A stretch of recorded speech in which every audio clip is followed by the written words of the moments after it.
There will be a very interesting session for the students taken by CA PR Ramesh. You'll be happy that sessions like this are taken by Mr. Ramesh for partners across the globe. Recently, they had 1,000 partners of the world who assembled in Bangalore, and he took a session there. He has been taking sessions across the globe. Normally, these sessions are for chartered accountants, professionals, and senior people. Probably this will be few sessions where he is addressing the students. So my request to each student sitting here, can I have attention of each student sitting here? Can I have the attention of all the students sitting here? I want absolute attention of all the students sitting here to listen to Sri Ramesh. It will be one of your lifetime chances to listen. Don't miss opportunities when you get it. And you should try to learn from people who have achieved success in their life, who have gone to the top, and when they speak with experience and with authority. And a person, when he speaks with experience and authority, and bringing that speaking to the level of yours, it will be you to observe as much as you can, and that can only happen if you have undivided attention of both your ears and eyes. It is required to have undivided attention of your ears and eyes. So I want all of you not to miss this opportunity and maintain absolute silence and listen to CAPR Ramesh. Thank you. Good morning, students. Dr. Sahu, Mrs. Sahu, very distinguished persons present here. And Dr. Sahu, thank you once again for your kind words. I think you are not only generous in heart, you are also generous in words, much of which I'm not sure I deserve. Students, just like you, I am a citizen of this country, a country which we are so proud of. And I'm really privileged to be able to present to you India 2022. Dr. Sahu requested me to speak about India 75 years post-independence. What is this country? Because your future depends on the country in which you are in. Our growth depends on the growth of our country. And I will take you through a presentation as to what this country is all about. So be with me in this journey. Be with me in this journey of India 2022. You know, if we had a similar presentation, if there was a presentation like this when I was a student, the picture would have been very depressing. Since then, since the time I was a student, which is more than 40, 45, 50 years ago, to now, this country has made great progress. There are challenges. We need to understand what the challenges are. And when we reach 75 years of independence in 2022, we will no doubt have an outstanding country. What are those challenges? Where are we today? What needs to be done? The India of today, what the Indian economy looks like, the challenges of doing business, and of course, what the future outlook is. But look at the paradox of India here. You have this man who's a God man, who's not wearing anything, but he has a mobile. And look at the other side. On the extreme right-hand corner is India's largest laundry, which is in Mumbai. Foreigners come to see this laundry, where thousands are washing clothes, and you should see the clothes. It's very close to my house in Mumbai to be put up to dry. Look at the last picture below. It is the Dabbawala in Mumbai. Thousands of people in Mumbai receive their lunch in their offices, at their desks, hot lunch from their homes. How does it work? This dabbawala, many such dabbawalas, it's a relay system. You would have left your office at 7 o'clock in the morning to go to work. The lunch is not ready. Your family member, your wife prepares the lunch by say 9 o'clock or 10 o'clock. The dabbawala comes and collects the dabba and you stay 50 kilometers away from your workplace. Through a series of relays and in local trains, reaches the destination station. From there, the dabba is carried to various offices, in those various offices to various desks, and your dabba, your lunch box, reaches your table on time. And all of this with zero error. Not only does it reach on time, it goes back the same way. So by the time you have reached home from your work, your lunchbox has reached home. Several studies have been done by this, by international organizations, as to how this works. How this works with zero defect. That dabbawala is not educated in SAI International School. That dabbawala has done nothing of commerce. That dabbawala may be uneducated. But there is a zero error. They have a coding system. They have that the supply chain which works unimaginable. And this is the mystery, or this is the paradox of India. It is that same India which has got an underground metro. It is the same India which has got culture. It is the same India where mobile networks are at the highest. And look at this incredible India. We have 2,000 ethnic groups, 400 languages, 22 official. Look at the paradox. Look at the diversity. 6 religions, 1/6 of the world's population, 1.2 billion.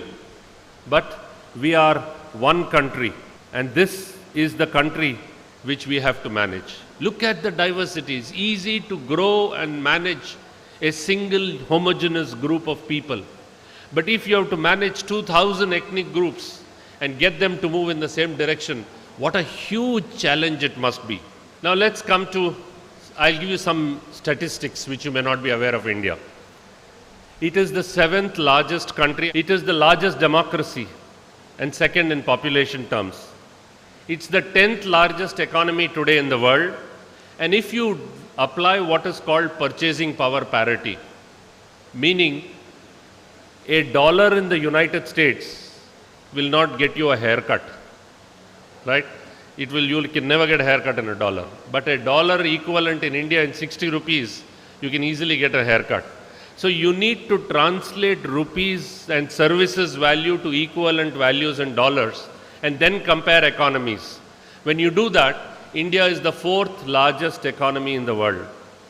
It's the 11th largest by foreign exchange reserves. The 3rd largest in terms of internet users. We have 150 million internet users. 4th largest rail network. 4th largest coal reserves. 6th largest electricity producer. Leading manufacturer of small cars. The youngest age population, median age is 27 as you know. 2nd largest producer of wheat and rice. Did you know of this? Fastest growing mobile network. Every month 2 million mobile phones are added to the network. 2 million. Most profitable construction market. 3rd largest in pharmaceutical industry. The 3rd most preferred investment destination. And it's ranked 14th in the retail development index. Huge, great statistics. You may not even know that this small country which we see, which is the 7th largest by area, is top in many of these things. What is the advantage of India? Let me take you through, because when you're looking at India 2022, you need to know what are the advantages. What's the value proposition of India? If you want others to come to India, what is it that we offer? The first, skilled talent pool. The number of people which you have in the workforce, close to 300 million people and increasing by day. The second is the low cost manpower. A school graduate today in India is costs one-tenth of the school graduate in the United States. That's why so much of outsourcing has been happening to India. That's why you see the Bangalore, the Hyderabad, the Gurgaon, the Pune, and all of it having thousands and thousands of people doing work for the rest of the world. Because it costs 1/10 to 1/6, depending on which category you are actually applying. We have the largest domestic market, the huge purchasing power. I'll show you that statistics. We have the second largest English-speaking population. Did you know you are the second largest? It's the language of the world. And we have the second largest population, English-speaking population. I spoke about the demographic dividend. I'm trying to come down to your levels if possible. Demographic dividend is the profile of the population, the age. You will see here, India is the line below, the last line below, way below Brazil, China, Germany, and the United States. All other countries, the people are aging. We will have the average youngest age. There are countries where there are only old people, there are no young people to take care of them. So who will do the work? If everybody is old, who will work? India has that advantage that we have the youngest working age population. And the next is the great middle class of India. It is this middle class which keeps the country growing. The purchasing power of the middle class. Why do you see so many malls? Why do you see so much of production which is happening? It's that middle class that is rising at 7.3% each year. India's consumption is rising. And it is expected that by 2040, 9 out of 10 people in the world, 9 out of 10 Indians will belong to the middle class. That is the extent of the India's middle class. We will have 1 billion people in the middle class by 2039. We've had a history of planning. We moved away from so low rates of growth to a very, very high rate of growth post-liberalization. This is just a picture and I don't want to look at it. But when you compare it with the rest of the world and see the figures here, again it's graphs, but the graph will give you the picture. The first line on the top of the graph is China. China has grown faster than India. China is much, much bigger than India. It's the world's second largest economy. The world line is here. India's growth is higher than the world rate of growth. Consistently for the last 4 years, we have been growing faster than the rest of the world. Russia is here. All the other advanced countries are here. Look at the rate of growth of our country, which we must be proud of this. Then our country itself has changed in its composition. What is it in our country? Look at this pie here. This color here is the services sector. Today's services sector comprises 67%. When you talk of commerce, when you talk of people involved in IT, that is the services sector. 67% of the GDP or the gross domestic product of our economy comes from services. 14% from agriculture and 19% from industry. That is what it is currently. At a time 10 years ago, 45% came from agriculture. Look at the share of agriculture in our country. So less and less people are involved in agriculture. More and more people are involved in services. This is a huge shift. Because of this shift, people come from towns and villages to cities. You will have more cities coming in. Bhubaneswar will be one such city. And this is all the growth pictures. I will not speak about it, but I can only tell you that the growth in the services sector has been of the highest order compared to the others. We do have some challenges as a country. Please bear with me on this. The first, and if you didn't have this, and if you didn't address these challenges, India in 2022 will actually slip down. Look at the first one here. We have a trade deficit. Trade deficit, what is trade deficit? It is what we export and minus what we import. If we are exporting more and importing less, we earn more foreign exchange. And today we are still a deficit, meaning we import more, we export less. We pay out more foreign exchange, and primarily that is because of oil, petroleum, all the oil and gas and other things. We need to improve that trade deficit. Though it is slowly improving, it has actually shrunk a bit by 42% 2 months ago. Then the next is the fiscal deficit. Just like imagine if you are earning, if you earned 100 rupees and spent 120 rupees, where will you get that extra 20 from? You'll have to borrow. Similarly, as a country, are we spending more than what we are earning as a country? We still have a deficit which is 4.5%. That means we are still negative in that. We have a very good stock market, a Sensex. We have significant foreign exchange funding which is happening. So all these green arrows here, our growth of the economy has been sluggish in the last few years. Now it will take off with the new government, with a mandate which is a majority mandate, a dynamic prime minister. We had a GDP growth rate of 4.7%. In the 80s and in the 70s, we had what was called the Hindu rate of growth. We had 2% rate of growth, 2.5%. In the first 10 years of this century, we were growing around 9 to 10%. Phenomenal rates of growth. It has slowed down to 4.7% in 13-14 this year, but it has to pick up. And when you see a country growing at that pace, all of you all will find phenomenal opportunities. Inflation is still a major concern. The focus has shifted from what we call wholesale price index to consumer price index. But the reality is that the inflation in consumer price index is also 8.3%. Rupee has depreciated. It's currently 60 rupees to a dollar. It used to be somewhere in the 40s. So the more the rupee depreciates, the more we have to pay for oil, which we have to import. Every import costs more. Every product, including if you are importing laptops, mobile phones, they will cost you more. And then we need to manage interest rates and all this monetary policy. So this is another chart which shows you the growth rate in the real sector, which is stabilizing around 4.6 to 4.7%. Now we estimate to grow 5.5% to 6% rate of growth. So we will continuously have a 6% rate of growth. And our share of services sector will continue to be high, will continue to be 67%, and that is what this is all about.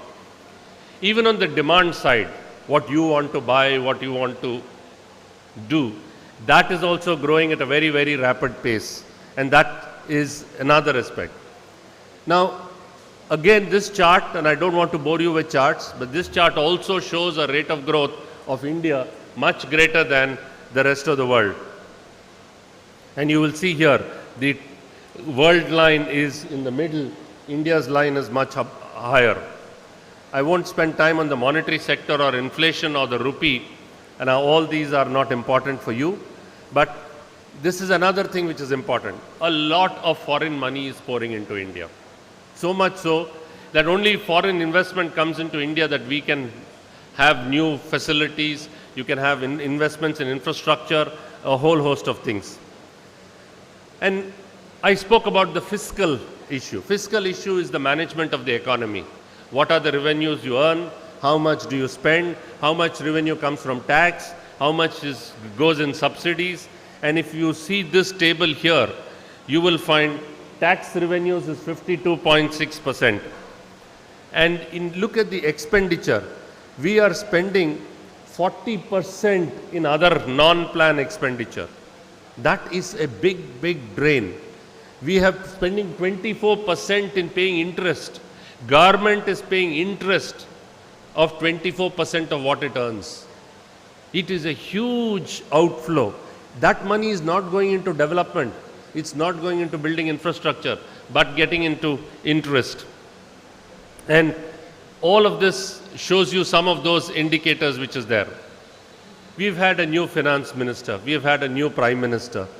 This new finance minister has in the budget come up with phenomenal proposals. Proposals for revival of GDP growth, proposals for price stability, proposals for maintaining investments, and fiscal consolidation. There are many, many more priorities which we need to address. We need to manage inflation, which you will see here. You need to improve the market economy, legislative reforms, fiscal prudence, revive growth, whole host of things. There's yet another matter of concern. This is what we call the Human Development Index. Where are we in the Human Development Index? I've shown you economic parameters. Now let me show you the Human Development Index. India is ranked 135 in the Human Development Index. Of course, some other countries are lower than us, but we are way, way, way below in the Human Development Index. You can't read this chart, but I can tell you countries like Norway, Australia, Switzerland, Netherlands, United States are very, very high in the Human Development Index. One is the ratio of women to men. The second is life expectancy at birth. The third column which you hear is mean years of life expectancy in a way. All of these India's statistics are unfortunately very poor. We have a long way to go in all of this. Population, education parameters, population with at least some secondary education. You will find India has 38.7% of the population only with some secondary education, whereas Norway has 97% of its population in secondary education. Australia 94%. Look at those statistics. United States 95% of the US have secondary education in some form. So we have a lot to do. We need more schools. We need more people coming into secondary education. This is all about adult mortality and all of it. Again here, the statistics are not very, very encouraging for all of you. Poverty index. Look at another parameter. All of this determines the human development. Again, we have in terms of headcount percentage 55.3% based on a revised specification. And population, you would see in multidimensional poverty is 51%. These are not my figures. These are established global figures. And population below income in poverty line is 21.9%, whereas in some of the advanced economies, it's very, very low. And if I go on to each state, I won't bore you with state details, but state-wise, Maharashtra is the one which is leading, which is contributing to the major economic activity in our country, but that is also soon changing in the way it is. And this is again the same Human Development Index by states. Kerala is the best in Human Development Index, followed by Goa, followed by Maharashtra, and there are many other states which come in. They are all way above the all India average in all of this. Same with education literacy rates. Kerala is the highest here, followed by Tripura, Chandigarh, Sikkim, Gujarat, Punjab, all of them being above the all India average. The rest of the states are below the all India average. So what are our challenges if we are to move and become a great country by 2022? Manage a low GDP growth. We need to manage our fiscal things better. We need to encourage investment. All of you need to save more. We need to manage the current account deficit. We have huge issues in addressing the bottlenecks of food, infrastructure, which all of it affects investment. Subsidy bill has to be managed. That's another huge thing. We need to improve exports and focus on newer growth areas like energy and hybrid technology. There are phenomenal business opportunities. When he talked of commerce, what are those opportunities? There are opportunities in infrastructure, there are opportunities in skills and education, digital innovation is one area, life sciences and healthcare, retail, all of these are opportunities. But doing business is a challenge in India. Every year, the World Bank does a study as to how difficult it is to do business in a country or how easy it is to do business, and ranks countries accordingly. If you see here, India is ranked 132 out of 185 countries in the 2013 report. And many other parameters of India. India ranks 95th in the Transparency International because of our high corruption levels. If you look at it, there are issues in terms of this chart. This is a comparison between India, China, Singapore and Russia. The first one is the ranking in terms of construction permits. How easy it is to get construction permits. India is ranked 182 out of 185. So worse, so bad in the world in ease of getting construction permits. China is equally bad. Singapore is ranked second in getting construction permits. That means if you want to set up something, you can get permits so easily in Singapore. Second one is ease of starting business. India is ranked 173 out of 185. So bad. Singapore is ranked 4 out of 185. Third one is registering property. India is ranked 94 out of 185. Singapore is ranked 36. China is ranked 44. Access to credit, we are very good in that. India is ranked 23. Singapore is ranked lower than us. We should be proud of this. Protection, and look at the last one. Here, enforcing contracts. We are the worst in the world. We are 184 out of 185. We are the second worst country in the world in being able to enforce contracts. It's because our judicial system is clogged. Now, this is the scenario under which we have to operate, and therefore we have all these impediments of doing business. We have socio-economic drawbacks, which is, we have corruption here. 3% of the total population only are taxpayers. Only 3% of the 1.2 billion people pay tax. 50% of the population of these people have claimed to have paid bribes. Every year, corruption costs our country about $4 billion, and that's the World Bank report on transparency. And I given you indices on human development and many other issues which are there. We have a very stressed judicial system. There are 30 million cases pending in the courts. We have 21 high courts, 3,000 district courts, gram panchayats, all of it. We have 14,500 judges. They have to deal with 30 million cases. That is the hard reality. When will the legal situation improve? If the legal situation does not improve, you can't do business, you can't enforce contracts. A lot of new reforms have been introduced. We have now a new company law. We have a Right to Information Act which has changed. We have land acquisition reform which has happened.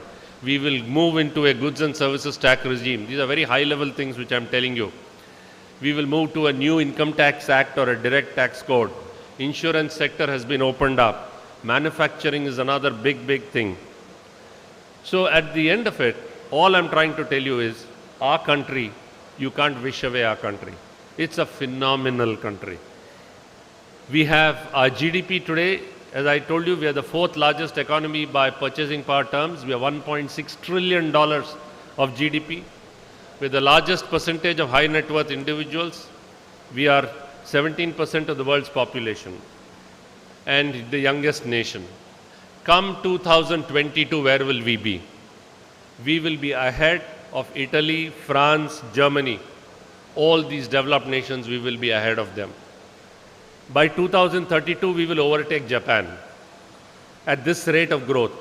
Only by 2050, we will overtake China, and then we will have India, China, and the United States. So if we maintain these rates of growth, that is when we will have. And to maintain these rates of growth, we need, you are the future generation. We need education, we need skill development, we need investments in infrastructure, we need to clear our legal bottlenecks, we need to be an attractive destination for attracting investments, we need good governance, and above all, we need that passion to excel in this. Thank you very much.